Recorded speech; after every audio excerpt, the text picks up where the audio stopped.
చూడు చూడు పారుతున్న సేరు ఏమంటుంది, తుళ్ళి తుళ్ళి ఆడుకుంటూ ఏ చోటాగనుంది.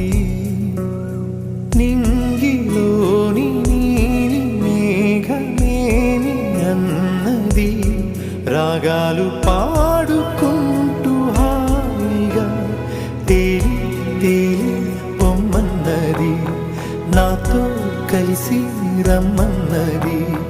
గాలిలో గువ్వలాగా నిన్ను ఆడుకోమన్నది.